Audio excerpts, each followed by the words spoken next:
천주교의 한 고전책 가운데 한 부분에 이런 내용이 나옵니다. 분노를 다스리는 방법이 있는데 그 중에 이런 내용이 나와요. 나와 똑같은 사람과 싸우는 것은 위태롭고 나보다 강한 이와 다투는 것은 미친 짓이며 나보다 약한 이와 싸우는 것은 부끄러운 일이다. 그러므로 너를 해친 사람이 너보다 약하다면 상대를 용서해 주는 것이 옳고 너보다 강하다면 너 자신을 용서하는 것이 맞다. 서로 비슷할 경우에는 서로 용서해 주어야 한다. 싸움과 분노를 다스리는 가장 궁극적인 유일한 방법이 있다면 그것은 바로 용서에 있다라는 것을 강조하는 말이죠. 용서하다.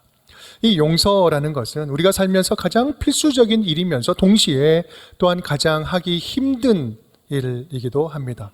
어느 정도 좀 넘어가지고 용서하는 것은 가능하겠지만 이루 말할 수 없는 상처와 고통을 준 일을 용서한다는 것은 그렇게 우리가 다짐한다고 쉽게 될 문제가 아닙니다. 오늘 주기도문은 바로 이 용서를 위해서 기도할 것을 가르쳐주고 있습니다. 주기도문의 간구는 전체 몇 개가 있죠? 6개가 있습니다. 우리 하나님을 위한 기도 앞에 3개가 있었고요. 그리고 우리를 위한 기도 3개가 있어요. 지난 시간에는 그 우리를 위한 기도 첫 번째로 일용할 양식을 주옵소서, 일용할 양식을 구하는 기도였는데 지난 시간 말씀을 짧게 요약을 하면 이렇죠. 성도들이 세상을 살아가는 생존 방식에 대해서 알려주는 것이다. 즉 생명을 주관하시는 하나님만 의존하며 살게 하는 기도가 바로 지난 시간의 기도였습니다. 오늘은 그 두 번째로 하나님 백성들이 그렇다면 어떻게 관계를 맺으며 살아가야 할 것인지, 하나님 자녀들의 그 관계 맺는 방식을 알려주는 기도가 바로 오늘의 기도입니다. 어떻게 성도들은 바른 관계를 맺으면서 살아갈 수 있는 것일까? 바로 이 지점에서 그 용서가 필요하다라고 말씀을 하고 있는 것이죠. 관계의 근본적인 문제인 이 용서를 위해서 기도해라. 왜 기도하라는 거예요? 용서는 주님께 구하지 않고서는 주님이 주시는 마음이 아니면 우리는 스스로 절대로 용서할 수 없는 존재이기 때문에 그래요. 예수님은 마태복음에서 오늘 그 6장에서 주기도문을 알려주시기 이전에도 산상수훈 바로 앞장 5장에서도 이 용서에 대해서 말씀을 하신 적이 있습니다. 대표적으로 44절 말씀 보면 원수를 내 몸과 같이 사랑해라, 원수를 사랑하라 라고 이야기를 하시죠. 그런데 이 용서를 하는 거, 원수를 용서하는 이 용서의 문제는 우리 스스로의 힘으로 할 수 있는 게 아닌 것을 주님이 잘 알고 계셨기에 이 주기도문을 통해서 이 기도를 통하여서만 가능하다라고 또 알려주고 계시는 겁니다. 오늘 본문 다시 한번 우리 함께 읽어볼까요? 우리가 우리에게 죄 지은 자를 사하여 준 것 같이 우리 죄를 사하여 주시옵고. 오늘 본문은 죄를 없이 해달라고 간구를 드리고 있습니다. 오늘 이 문장은 언뜻 보면 이 조건절처럼 보여요. 내가 다른 사람들에게 내게 범한 죄를 내가 용서해 주었으니 주님도 나의 죄를 용서해 주세요. 이러한 모습으로 보입니다. 한국말의 성경 문장을 보면 그렇게 보이는데 여러분, 용서라는 게 조건절로 됩니까? 이 조건부로 되는 건가요? 이 문장은 조건처럼 보이지만 실제 원문을 직역하면 풀어서 쓰면 다음과 같이 이야기할 수 있습니다. 우리 함께 읽어볼까요? 하나님께로부터 죄를 용서받은 것처럼 우리도 그렇게 살겠습니다. 하나님께로부터 죄를 용서받은 것처럼 우리도 그렇게 살겠습니다. 다른 말로 하면 이렇게도 표현할 수 있어요. 우리가 하나님께로부터 큰 빚을 탕감받은 것처럼 우리도 우리에게 빚진 자들의 빚들을 탕감하면서 살겠습니다. 이 말씀은요, 내가 다른 사람들을 용서했으니 주님도 나를 용서해 주십시오, 이렇게 자격을 내세워서 요청하는 것이 아니라 나도 하나님께로부터 용서를 받았으니 나도 용서하면서 살도록 주님 도와주시옵소서, 용서하며 살도록 도와주시옵소서. 하나님의 도움이 없이는 용서할 수 없는 존재라는 것을 입술로 고백하는 기도예요. 우리는 먼저 이 주기도문에 나오고 있는 이 죄, 용서하여 달라는 이 죄에 대해서 좀 정확하게 알 필요가 있습니다. 좀 결론부터 말하면 이 죄는요, 이 구원받기 위해서 해결되어야 할 아담의 원죄를 말하는 것이 아니라 매일매일 일상의 삶에서 또 우리가 살아가는 삶의 관계에서 우리의 연약함 때문에 발생되는 여러 가지 죄들, 일상의 죄들을 말하고 있는 겁니다. 성경에서 말하는 죄에는 크게 두 가지 종류가 있는데 그것을 잘 보여주는 요한복음 말씀이 있어요. 함께 읽어볼까요? 예수께서 이르시되 이미 목욕한 자는 발밖에 씻을 필요가 없느니라. 온몸이 깨끗하니라. 아멘. 목욕해서 온몸이 깨끗하다라는 것은 무엇을 이야기합니까? 이미 그리스도 안에서 구원을 받은 하나님의 자녀임을 이야기하는 거죠. 여기서 발이 더러워졌다는 것은 뭘 말합니까? 이 구원과는 상관없이 매일의 일상 속에서 발생되는 범죄들, 이것들을 말하는 겁니다. 즉 구원받은 하나님의 자녀들은 매일의 삶 속에서 발생되는 이러한 일상적인 죄의 문제들에 대해서 문제들을 씻으면 된다, 문제들만 씻으면 된다는 말씀이죠. 주님, 저는 죄인입니다. 구원하여 주시옵소서. 주님께서는 우리의 이 참에 고백하는 이 전적으로 존재적으로 하나님의 자녀됨을 고백하는 이 고백을 받으시고 하나님이 구원해 주시죠. 구원받은 백성이 주님, 저는 죄인입니다. 구원하여 주시옵소서. 구원하여 주시옵소서. 여러분, 엄밀히 말하면요, 성도들이 계속해서 구원하여 주시옵소서 이렇게 기도하는 것은 엄밀히 말하면 잘못된 기도예요. 내가 너를 구원했노라. 이젠 너에게 자유함이 선포되었노라. 주님, 나를 구원하여 주시옵소서. 내가 너를 자유케 하였노라. 주님, 나를 구원하여 주시옵소서. 여러분, 이러면 계속 반복하면 주님 힘들어요. 주님 피곤합니다. 얼마나 답답해 하시겠어요. 내가 너를 구원했다니까. 여러분, 구원을 방해하는 원죄가 아니라 하나님의 자녀다운 삶을, 자녀답게 살아가는 삶을 방해하는 여러 죄악의 문제들을 솔직하게 그 문제, 죄악들의 문제들을 주님 앞에 들고 나와서 내려놓고 죄를 미워하고 계속해서 다시는 반복하지 않겠습니다. 돌이키고 회개하는 것, 이것이 발을 씻는 회개인 것입니다. 성경에서 죄를 말할 때 주로 쓰는 단어가 하마르티아라는 단어예요.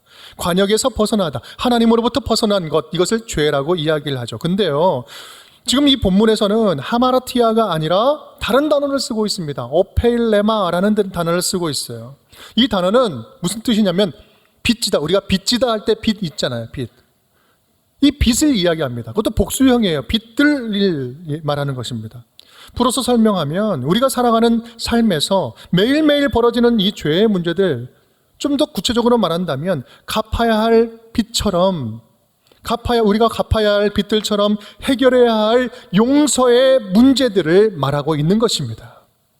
순간순간 발생되는 우리들의 죄의 문제들, 또 함께 살아가는 자들 사이에서 발생되는 이 관계의 문제, 갈등으로 인한 미움과 분노와 이 격정적인 이 감정적인 문제들이 생겨날 때마다, 그때마다 이 문제가 더 큰 상처가 되지 아니하도록, 관계가 갈라지지 아니하도록 용서하고 화해함으로 선한 관계를 위해서 열심히 힘써 노력해야 된다. 그것을 위해서 기도하자라는 말씀이에요. 기도해야 한다는 말씀이죠.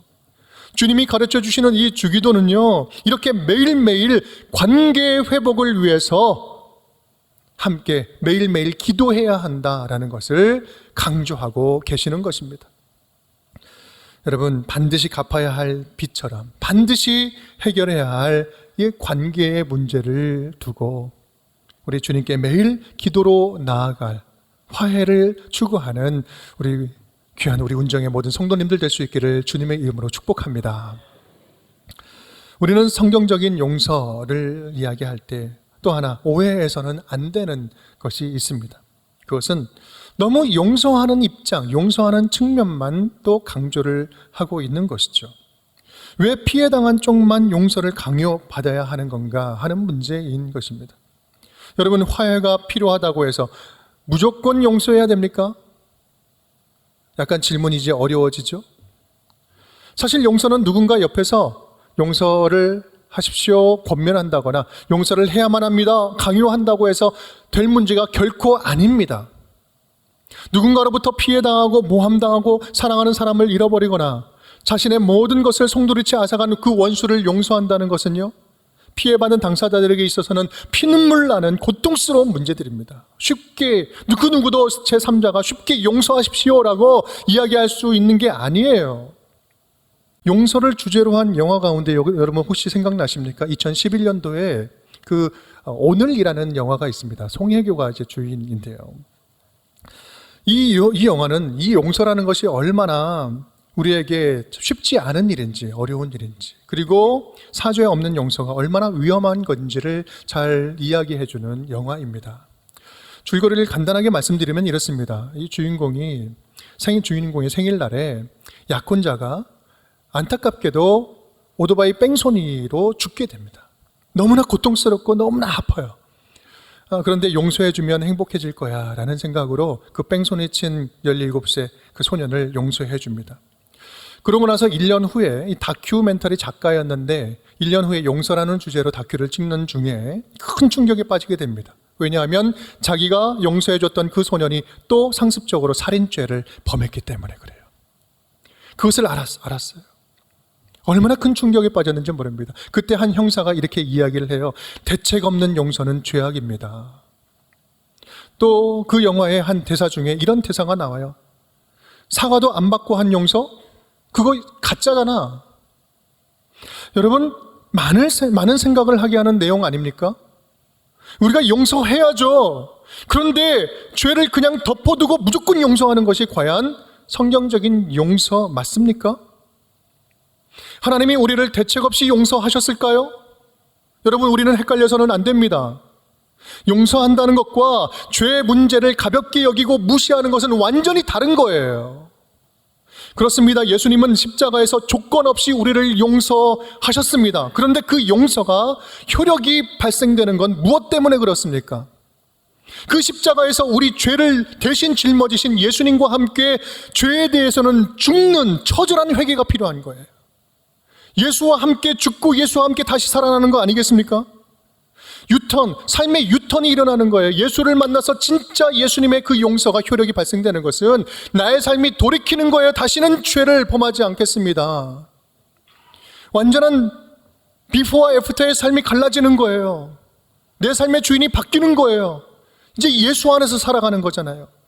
예수님을 삶의 주인으로 고백한다는 것은 이제부터는 죄에 대해서는 죽고 의에 대해서는 다시 살겠습니다. 그 믿음에 의한 거 아니겠습니까? 우리는 구원을 공짜로 받았지만 엄밀히 말하면 그건 공짜가 아니에요.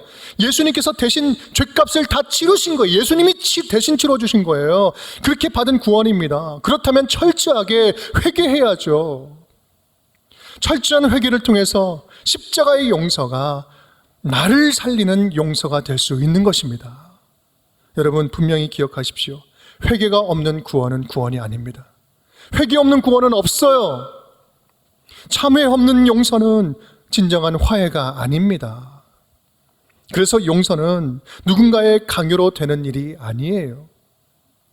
은혜로 되는 거예요. 모든 용서는 은혜가 필요합니다.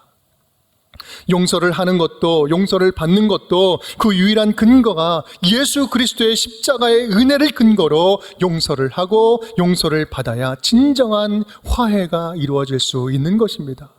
그가 찔림은 우리의 허물 때문이요 그가 상함은 우리의 죄악 때문이라. 그가 징계를 받음으로 우리는 평화를 누리고 그가 채찍에 맞음으로 우리는 나음을 받았도다. 예수님께서 십자가에서 달려 죽으심으로 말미암아 우리의 죄는 깨끗하게 씻어지고 죽었던 존재가 다시 살아났어요. 완전한 영생을 얻었죠. 예수님께서 고통을 당하심으로 우리가 고침받고 나음을 입었습니다. 영원한 생명을 얻었습니다. 여러분, 이것을 우리가 무엇으로 갚을 수 있겠습니까? 우리가 받은 예수 그리스도를 통해서 받은 이 은혜는 누구 어떤 것으로도 갚을 수가 없어요. 갚을래야 갚을 수 없는 용서입니다. 이것이 십자가의 은혜잖아요. 우리가 탕감받은 이 용서의 크기, 이것을 생각을 하면 우리에게 용서치 못할 사람이 누가 있겠느냐. 여러분, 그래서 마태복음에서 베드로도 이렇게 용서에 대해서 예수님께 베드로가 물어봐요. 마태복음 18장입니다. 그때 베드로가 나와 이르되 주여, 형제가 내게 죄를 범하면 몇 번이나 용서하여 주리이까? 7번까지 하오리까? 22절 예수께서 이르시되 내게 이르노니 다 함께 7번뿐 아니라 7번을 70번까지라도 할지니라. 아멘. 7 곱하기 70을 이야기하는 거죠. 여러분, 이것은 그냥 490번을 말하는 것이 아니라 7도 10도 완전수예요. 완전수가 3번 등장합니다. 여러분, 완전하게 용서하라는 얘기예요. 근데 여러분, 우리에게 완전한 용서가 가능합니까? 이 말은 어쩌면 우리는 절대로 용서할 수 없는 존재라는 것을 반증하는 말씀인지도 모릅니다. 용서는 결코 저와 여러분의 손에 있지 않다. 이거는 은혜로 가능한 것이다. 예수님은 이 말씀에 이어서 바로 다른 이야기를 이어서 말씀을 해주십니다. 바로 빚을 탕감받은 사람의 이야기입니다. 내용은 이런 거죠. 한 사람이 1만 달란트를 임금에게 빚졌는데 이거 갚을 수 없어서 잡혀왔는데 갚을 수 없으니 탕감해 줍니다. 1만 달란트를 안 갚아도 돼 하고 풀려납니다. 그런데 풀려나가는 그 길 가운데 그 사람에게 100데나리온 빚진 자가를 만났어요. 근데 그 100데나리온을 갚으라고 하니까 못 갚는다고 좀 기다려달라고 하니까 잡아오게 늦죠. 그 모습을, 그 소식을 들은 임금이 화가 나서 1만 달란트 빚진 자를 옥에 집어넣어 버립니다. 그 이야기예요. 만 달란트 100데나리온 나오니까 지금 감이 잘 안 오시잖아요. 만 달란트는 쉽게 말하면 하루에 10만 원씩 우리가 번다고 생각하면 16만 년을 일해야지 벌 수 있는 돈이에요. 그러니까 이거는 그냥 갚을 수 없는 돈, 어마어마한 6조에서 한 10조 정도 되는 그 금액을 이야기해요. 근데 100데나리온은 얼마인가? 1000만 원 정도입니다. 물론 1000만 원 작지 않은 돈이에요. 그런데 1만 달란트와 비교할 수 없는 돈이죠. 여러분, 이 이야기의 결말은 이렇게 됩니다. 33절, 35절 우리 함께 읽어볼까요? 중요한 말씀입니다. 내가 너를 불쌍히 여김과 같이 너도 내 동료를 불쌍히 여김이 마땅하지 아니하냐 하고 너희가 각각 마음으로부터 형제를 용서하지 아니하면 나의 하늘 아버지께서도 너희에게 이와 같이 하시리라. 아멘, 아멘. 이것이 예수님 말씀의 지금 핵심이에요. 여러분, 지금 이 사람이 왜 잡혀 들어갔습니까? 빚을 갚지 않아서 잡혀 들어갔습니까? 아니요. 사랑을 베풀지 않아서 잡혀 들어갔습니까? 아니요. 자기가 받은 은혜를 기억하지 않아서 잡혀 들어간 거예요. 내가 얼마나 큰 탕감받은 은혜가 있는지, 만 달란트, 도저히 갚을 수 없는 만 달란트를 탕감받은 자라는 사실을 잊었기 때문에 갇혀 들어간 거예요. 내가 얼마나 큰 은혜를 받았는지, 그 받은 은혜는 너무나 당연하게 여기고, 내가 받지 못한 것에 대해서 혈안이 되어서 도저히 용서하지 못한다라고 이야기하는 그 모습을 보면서 예수님께서 너희도 나와 같이 불쌍히 여겨야 되지 않겠느냐. 바로 이것이 예수님이 말씀하시는 용서의 핵심입니다. 내가 너희를 불쌍히 여긴 것처럼 너희도 불쌍히 여겨보지 않으련? 좀 불쌍히 여겨보자. 용서치 못하는 사람이 있느냐? 도저히 감당치 못하는 사람이 있느냐? 그 사람 묵상하지 말고 나에게 받은 은혜를, 그 사람을 통해서 나에게 받은 은혜를 생각해 보아라. 그런 마음이 들 때 나를 봐라. 그리고 그 사람은 좀 불쌍히 여겨보자. 여러분, 용서의 첫걸음은요, 불쌍히 여기는 거예요. 용서는 불쌍히 여기는 것부터 하나씩 이제부터 시작되는 거예요. 여러분, 혹시 마음에 관계가 불편한 사람 계십니까? 용서가 되지 않는 분들 참 많이 계시죠? 생각조차 하고 싶지 않은 그 인간들 너무나 많이 있습니다. 여러분, 간절히 바라기는 이번 한 주간을 보낼 때에는 우리 마음에 주님 불쌍히 여기는 마음을 제게 주시옵소서. 불쌍히 여길 줄 아는 마음을 제게 주시옵소서. 저는 용서가 안 됩니다. 도저히 받아들일 수도 없고 내 힘으로는 감당 안 됩니다. 내 감정으로는 감당 안 됩니다. 그러니 불쌍히 여기는 마음, 그 한 조각 내게 부어 주시옵소서. 오늘 이번 한 주간 살아가는 동안에는 그렇게 기도했으면 좋겠어요.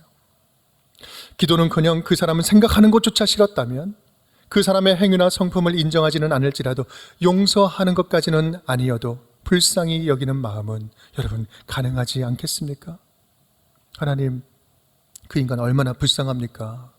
도저히 이해되지 않습니다. 받아들여지지 않습니다. 그러니 내가 불쌍히 여겨보겠습니다.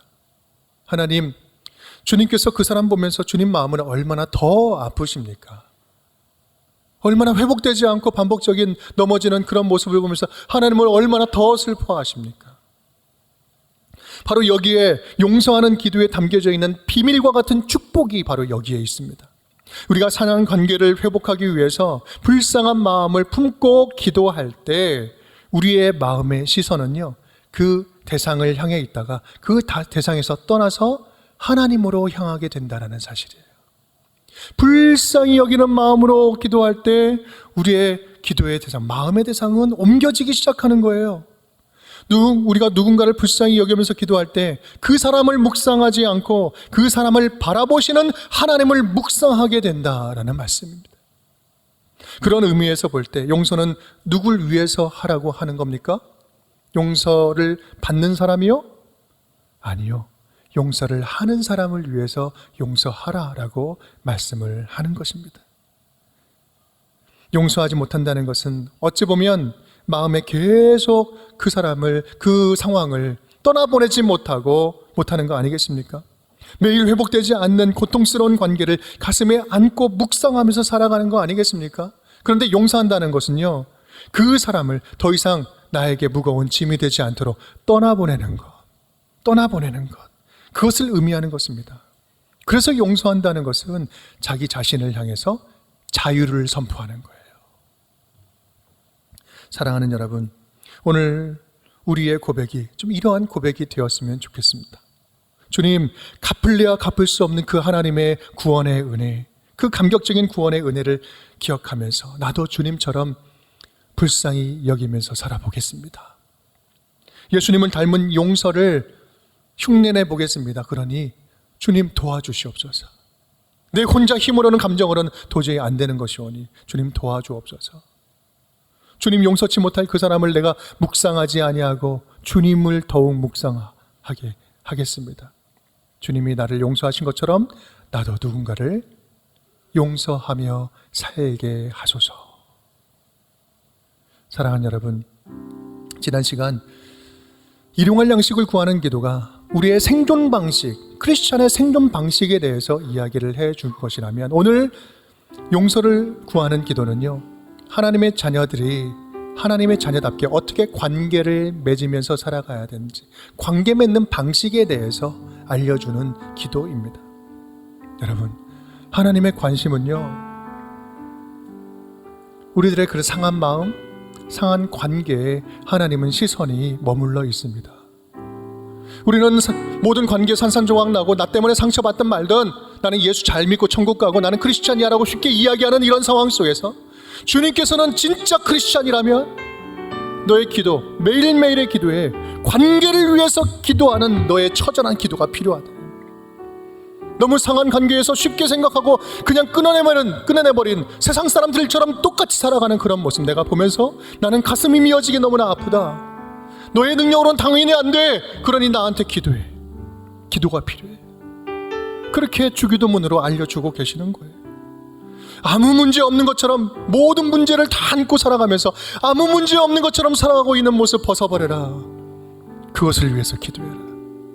여러분은 오늘 이 기도를 통해서 우리 자신이 용서를 구해야 할 사람이 떠올리고 또 용서해야 할 사람을 떠올리는 한 주간이 되었으면 좋겠습니다.